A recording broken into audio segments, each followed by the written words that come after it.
So recent wearing and the following reactions that I got when I wore this fragrance made me feel like it warranted a video to discuss what's probably the true king of men's fragrances based on sales numbers and nostalgia. Of course, I'm talking about the original Acqua di Gio from Giorgio Armani. Stay tuned.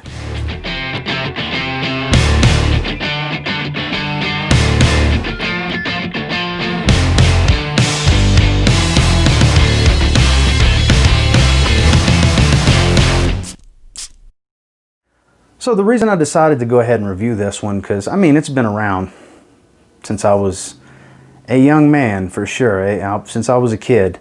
And it's nostalgic. Some people say it's dated, but based on my experience, people still love the way this smells.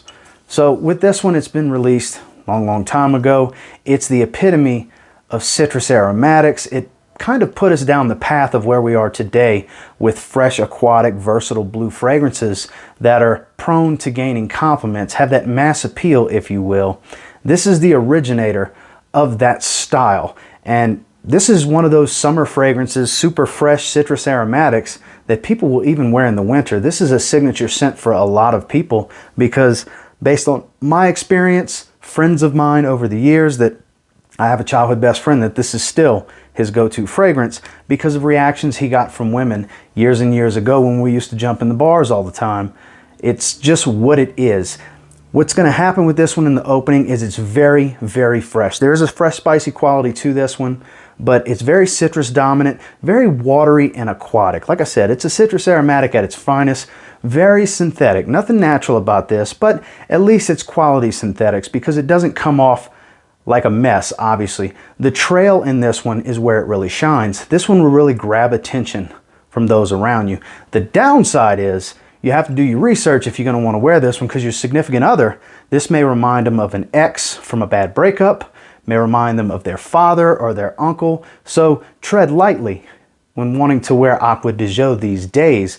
But people complain about the performance that it has, that it used to perform better. And I got to tell you, I actually get every bit of 6 hours. Now, what's left behind on my skin is the woody aspects of it. The citruses and the herbs and all that have long burned off by that point, but it actually still hangs on my skin 6, even going into the 7-hour mark. I know some people, their skin drinks this and they get 3 or 4 hours, but believe it or not, and this bottle's maybe 2 years old, it's not that old. I actually get decent performance out of it, and projection is pretty heavy in the first hour and a half, 2 hours. It's all about the trail with this one. Now, would I suggest you buy Acqua di Gio these days?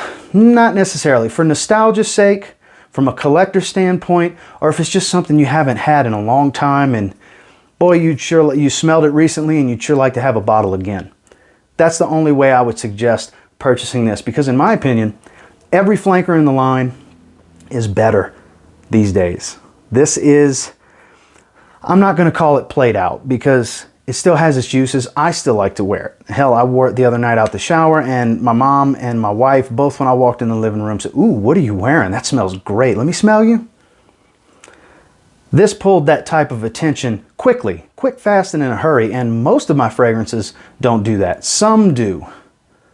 With my wife and my mother. My mother was visiting in town for my birthday and this immediately pulled their attention because people love the way Acqua di Gio smells. Now, personally, I would say go with Profumo or even Profondo. Profondo is essentially, which is the newest release, it's essentially a reworked version of this because it does smell pretty much like this, but modernized. More of the blue aspect, if you will. It's even more mass appealing with greater performance. It kind of took the place of the Essenza flanker that was discontinued, which is basically just a stronger, richer version of the original. I do like Absolute, Profumo, I like Absolute Instinct. I like all of them better than the original. I would suggest all of those over the original, but for nostalgia's sake, at the end of the day, you cannot go wrong with Acqua di Gio from Giorgio Armani.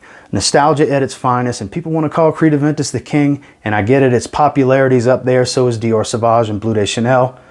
But this is one of those respect your elders kind of moments when it comes to fragrances, because this is the one that sparked what we're in today with men's fragrances. This is the true king of men's fragrance.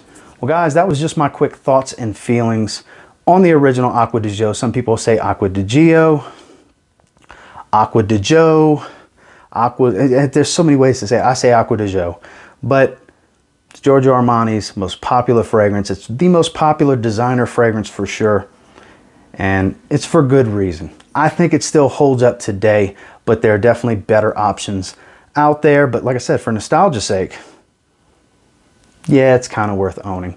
And until next time, I will say, if you get your hands on Acqua di Gio and you give it a spray now, who knows? You might end up thanking me later. Have a good one, guys.